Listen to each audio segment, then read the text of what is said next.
Mais la lumière représente tout ce qu'on voit. Tout ce qu'on voit est de la lumière.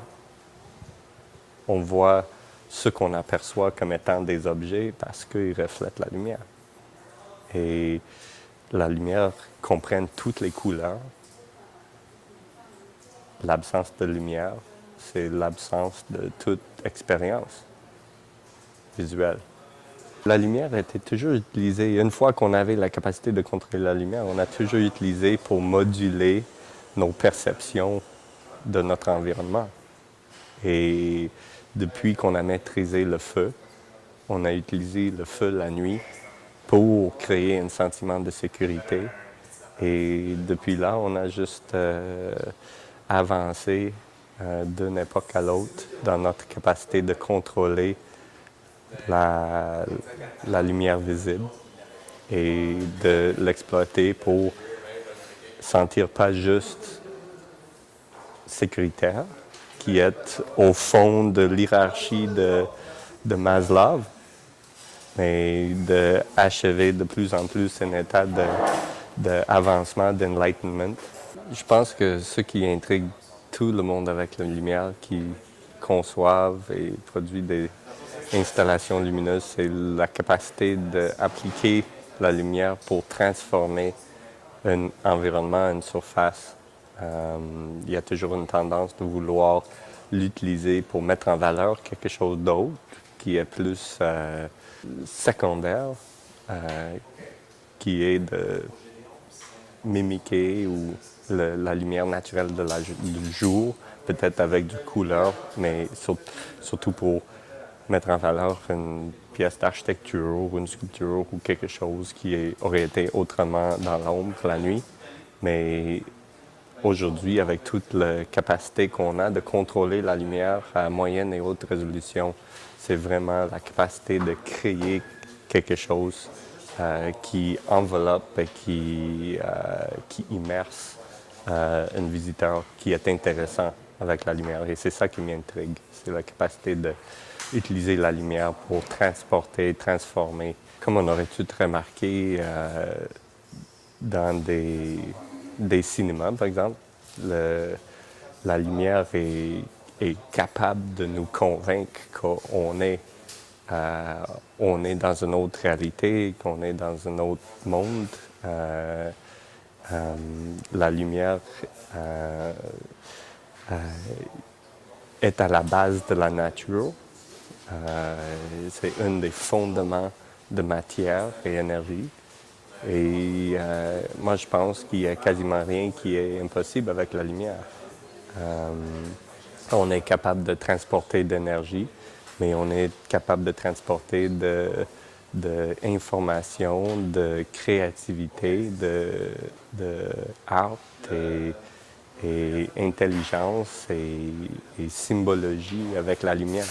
Moi, je pense que ce qui est fascinant avec la lumière, c'est la capacité de le rendre interactif. Et à ce moment, c'est le spectateur qui a une influence ou qui même prend le contrôle de leur expérience de cette lumière-là.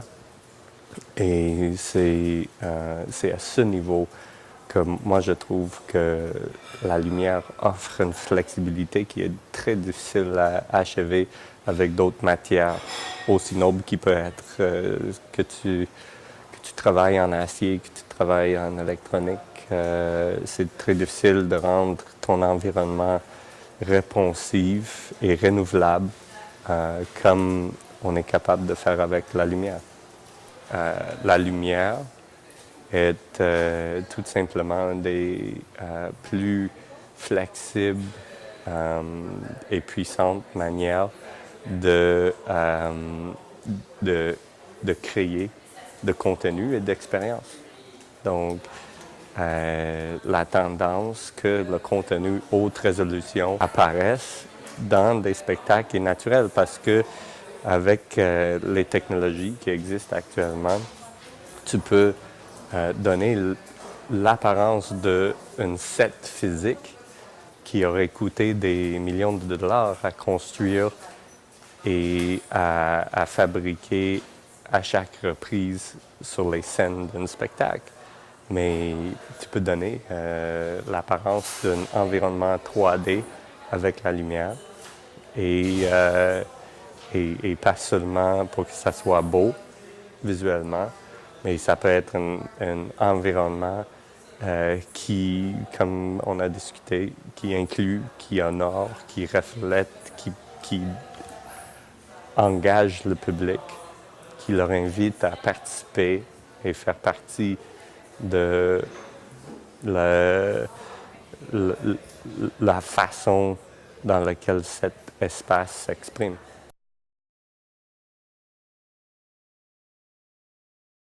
Mais à la base des deux installations de projets que tu as mentionnées, qui étaient la mise en lumière de la Sagrada Familia, la cathédrale de Gaudi à Barcelone,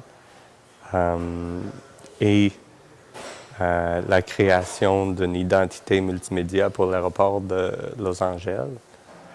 Les deux projets avaient à la base la célébration d'une identité distincte.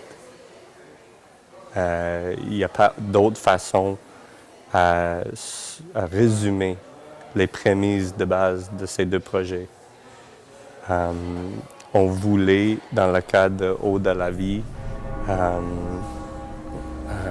célébrer la créativité de l'architecte Gaudi, qui a créé pas seulement une sculpture architecturale incroyable avec son cathédrale, mais qui avait toujours l'intention de le rendre coloré avec les technologies qui étaient à sa disposition dans cette époque-là, qui était la peinture.